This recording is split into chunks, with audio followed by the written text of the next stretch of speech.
Okay, so first topic yun, fixed bias common emitter. Hindi ko alam kung paano i-explain to. Kabisaduhin mo na kung paano yung layout niya. Basta palagi dito ka magsisimula. Dito.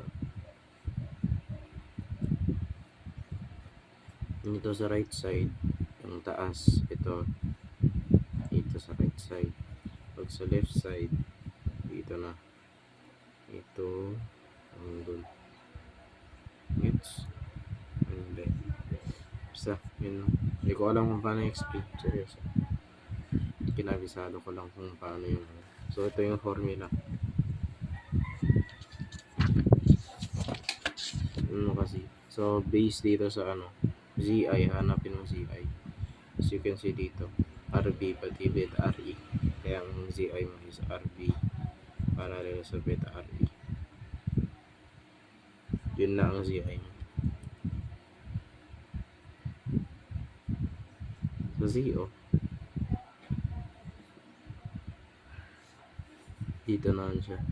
Ay, hindi makita.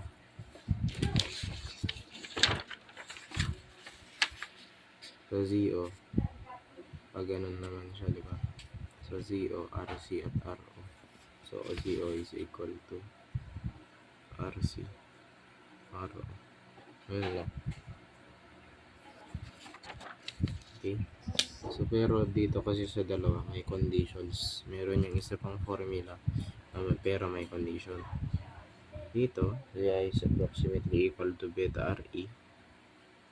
Beta times RE yan. Tapos dito, approximately equal to RC. And ito, apply lang siya if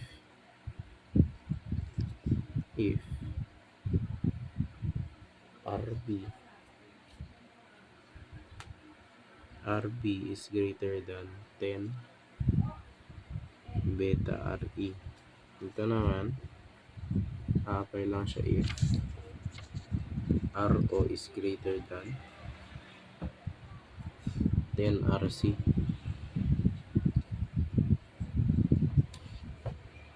Okay? Ganyan. Kasi ito ang prime formula ng dalawa. Then next, AV. So AV, hindi ko na ipapakita kung paano yung pinag-derive niya. Kung paano yung pinagkuha niya dito. So, hindi ko rin naman may explain. Okay. So AV is equal to ZOO. Ay, VO pala, hindi Z.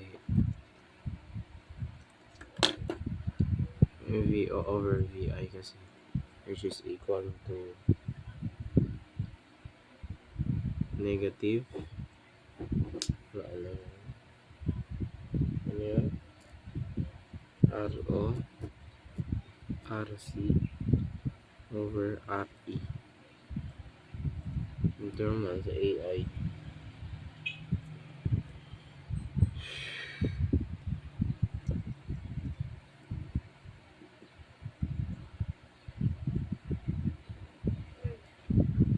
Ito lang ginagamit ko.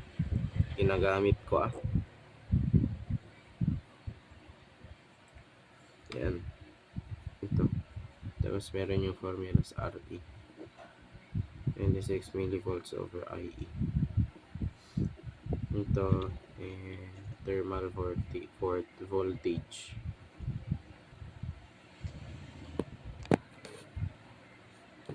So, ayan yung yung formula. Solve na tayo.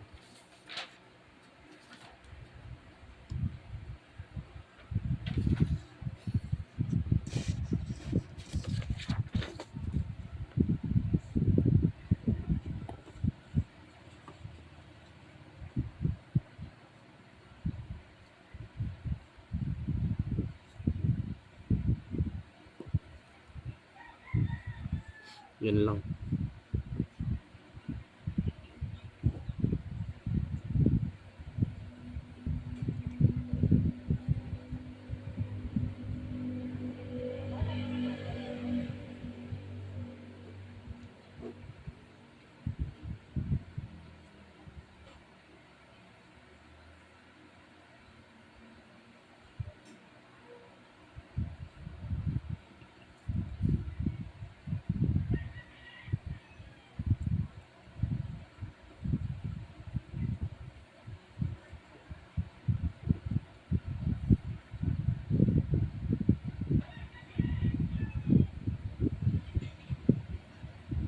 So dito, as you can see, may given tayo na beta na 60. RO is 40K. Dito yung RB. Dito yung RC. Diba? Yan lang yung given. Ang hanapin natin yung CIZO. So, ano ulit ang formula? ZI RB beta RE.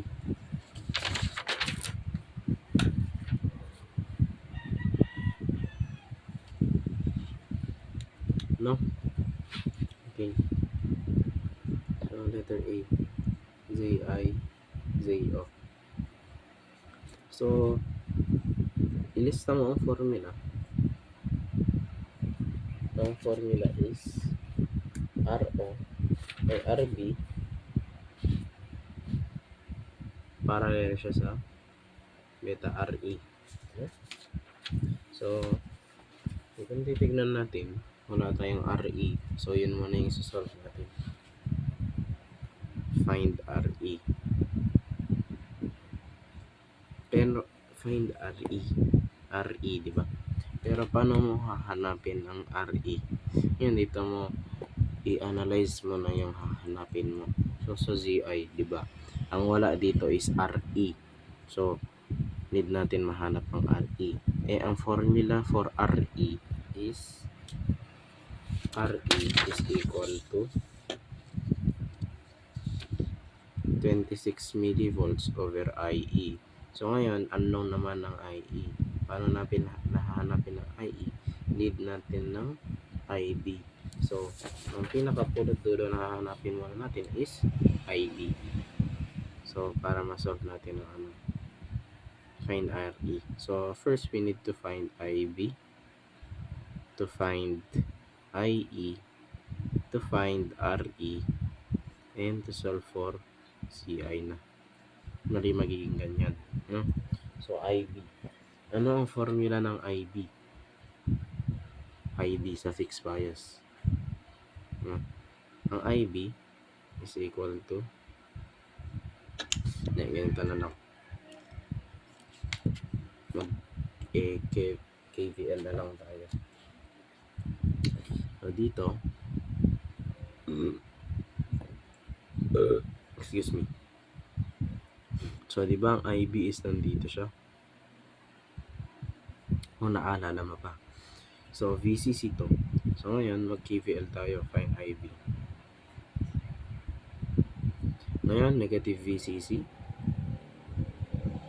plus IBRB. IBRB.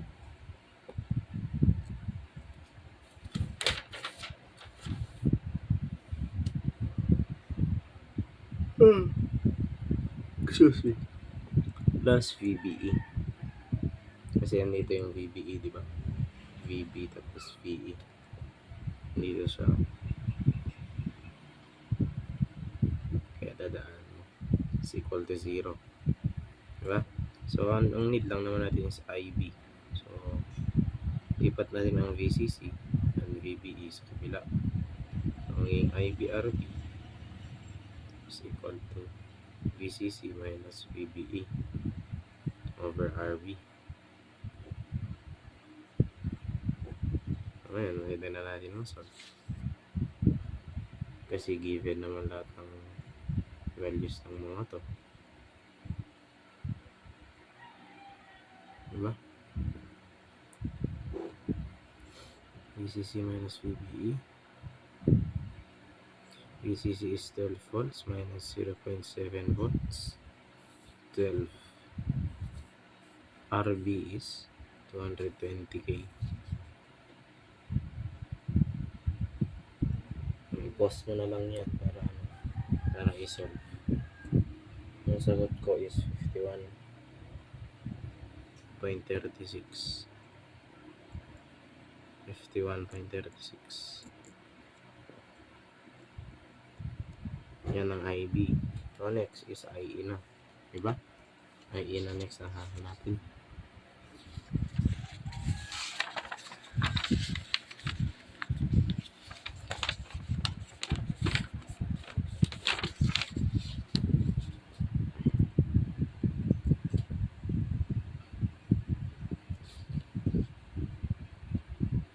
formula ng IE.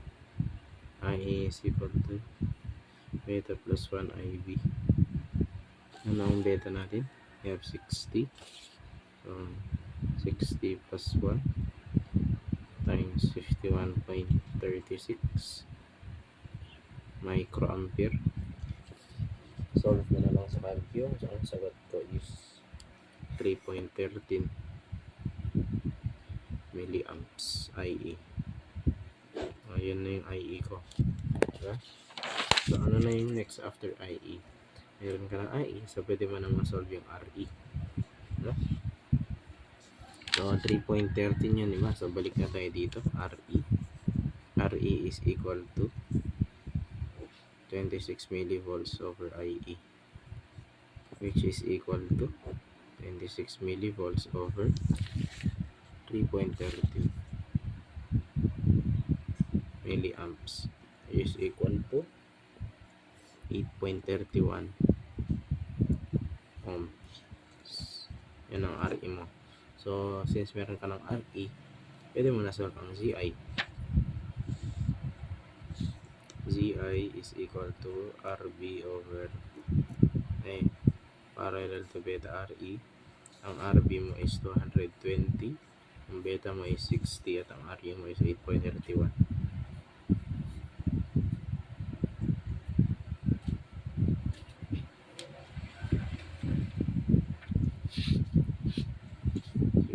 Times 8.31. Ang sagot ko dyan is 497.47 ohms. Yan na magiging ZI ko. Ngayon, next is ZO. Ang ZO kasi is equal to, ito yung formula niya, RO or RC, or baliktad, or RC, parallel RO, same lang naman. Ang RO na given is 40K at ang RC is 2.2K. So, parallel mo lang yun. 2.2K. Ang circle is 2.09 kilo ohms.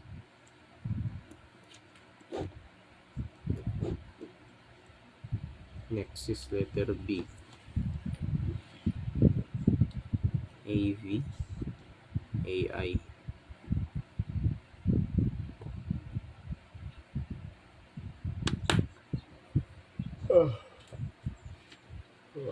Letter B.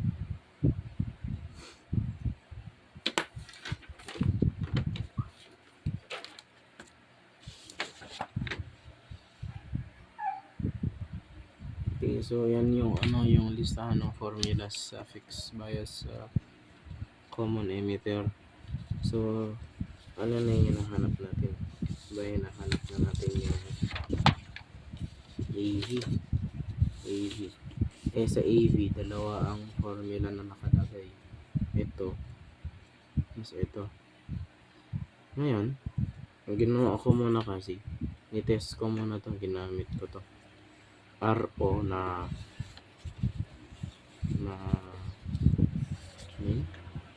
40K is greater than 10 times RC na 2.2K, which is true. Kaya, ito ang ginamit ko. Okay.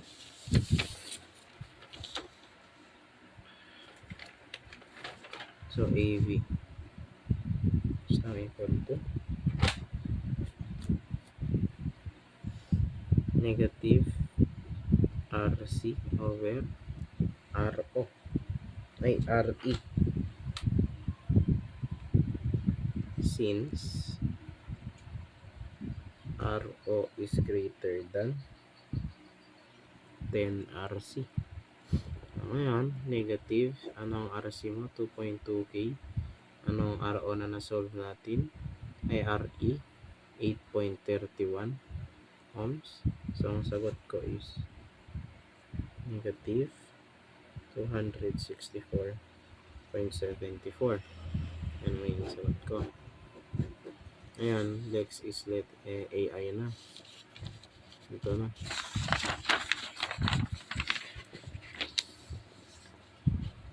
Nandito na AI. Sa AI na naman, yung pinakita, yung sulat ko kanina, ito lang. Yan ang ginamit ko. Yan lang, ito. AI is equal to negative AV over ZI RC, which is equal to negative, ano ang AV natin? Negative 264.74 na. So, negative 264.74. Ano ang ZI na na-solve? ZI is 497.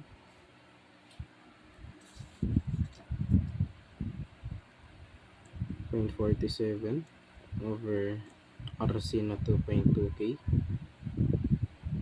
Ang sagot ko is positive 59.86.